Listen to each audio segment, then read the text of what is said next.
On the 3rd of June, a great number of human-shaped dolls made from straw were found attached to trees behind the shrine. The act of fixing human-shaped dolls to trees in a hard-to-find place is an ancient ritual. It was surprising to see it practiced in modern times. Perhaps that was not an accurate depiction of their craftsmanship. They were practically works of art. I'd like to learn more about the craftsmen continuing this tradition into the present. Since it would be a shame not to seek out this fine soul, I kept a close watch over the area behind the shrine. After 3 days, I finally came across the doll maker, Alice Margatroid, sorcerer. Miss Margatroid was happy to give me a brief statement. These straw effigies are a type of doll. You can't cut any corners making them. So when do you think their finest moment is? It's when they're tied to a tree, of course. That's why I've secretly come here to put them up. The artisan began affixing the figures to the trees using nails. This time I tried to ask why she decided to use such a relatively minor traditional work as straw figures. Obviously, because they say if you make one according to certain rules, sorcery will work on the subject's soul. I believe this is the origin of dolls. People ask why dolls are in the form of humans. I believe it's because it allows for a mystical connection to a subject. If you pierce the figure with a nail, the subject will feel pain as well. If I can understand this dynamic better, I believe I can come a step closer to my aim of creating an independently moving doll. That's why I'm creating these straw figures. Oh, it's not like I have a grudge on anyone, honestly. And so the artist began spiking the dolls again. Though she said it was only for research, she returned to her performance with such a vigor and such a terrifying expression that I decided not to bother her any further and ended my questioning. Traditional crafts such as this are being lost in the succession of the ages. The only ones who can preserve them are not the humans, who ever wish to hide things, but the yokai. This is because it's easier for the yokai, who often live alone for long periods of time, to leave remnants of the past as they were in the olden days than it is for humans, whose society can change in a blink of an eye.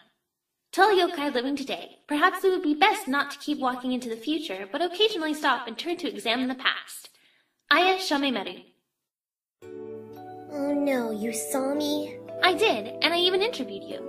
It really doesn't work if I've been seen putting out the dolls. And I went to all that work picking an isolated place in time. Well, I was hiding for 3 days. So that's why the effects were so weak. The effects? Oh, nothing. So what did you come for today? There were some things I didn't understand when I saw you working, so I thought I'd come back and write an article. I'd really appreciate it if you could tell me more about your work. Well, I suppose. I've been meaning to clean up around here, so please be careful on your way in. You certainly have a lot of dolls. Did you make them all yourself? Well, not all of them, I think, but most of them are my work.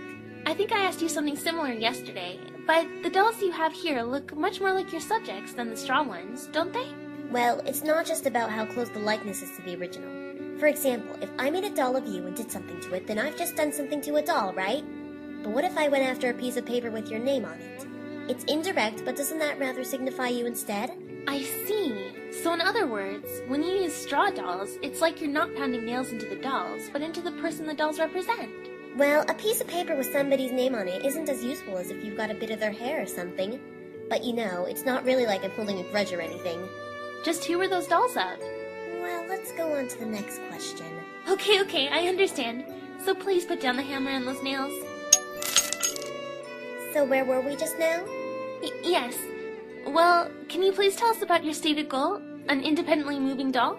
I'm sure I've seen something like that a long time ago. An independently moving and thinking doll.